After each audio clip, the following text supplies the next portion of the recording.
प्रज्वलित करते हैं, तो ये एक दिए का दान यानी कि एक दीपक का डोनेशन हो जाएगा, उस हिसाब से उसको यहाँ पे मेंशन किया गया है। तो आपको करना क्या है, आपको काले तिल लेने हैं और एक बाती लेनी है, और अगर आपके पास चांदी का दीपक है तो आप चांदी का दीपक ही ले, चांदी का दीपक नहीं है तो या तांबे या फिर पीतल का दीपक आप ले सकते हो। आपको करना क्या है, बहुत ही कम क्वांटिटी में आपको काले तिल लेने हैं, और काले तिल को इस तरह से आपको क्रश कर लेना है, बहुत ही कम क्वांटिटी है। काले तिल को इस तरह से क्रश कर ले, आप देख सकते हो कितनी क्वांटिटी है। क्रश करने के बाद आपको इस तरह से एक बाती लेनी है। जैसे ही आप काले तिल को क्रश करोगे, उसमें से ऑयल है वो अपने आप ही निकलने लगेगा, और तिल है वो कुछ इस तरह से हो जाएंगे। ये करने के बाद आपको इस तरह से एक लंबी बाती लेनी है, और बाती लेने के बाद आपको ये जो क्रश किया हुआ काला तिल है उसके ऊपर अप्लाई करना है, पूरी बाती के ऊपर इस तरह से पूरा अप्लाई करना है। ये करने के बाद इस तरह से आपको पूरा कवर करना है। ये बाती को हमने पूरे काले तिल के क्रश जो हमने किया था उससे पूरा कवर कर लिया है, इस तरह से आप देख सकते हो। ये कवर कर लिया हमने, और ये कवर करने के बाद जो भी बचा हुआ काला तिल है उसको हम ये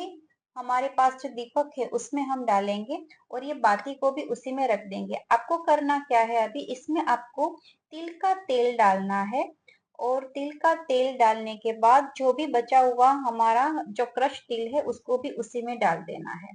ये करने के बाद आपको यहाँ पे ये जो ज्योत है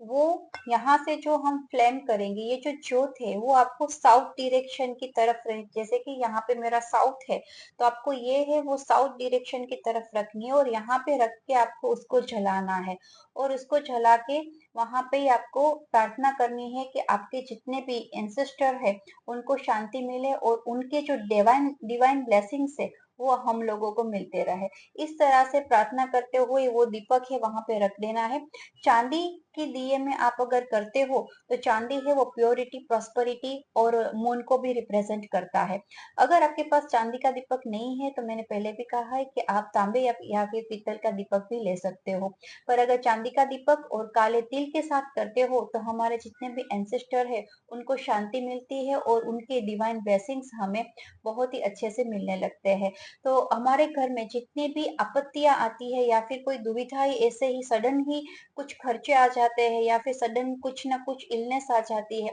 तो इनके ब्लेसिंग्स से वो बहुत ही हद तक कम हो जाती है। तो आप ये अमावस्या के दिन शाम के टाइम के जब सन सेट हो रहा हो उस टाइम पे ये अवश्य करें, या फिर आप मॉर्निंग में भी ये दीपक जला सकते हैं।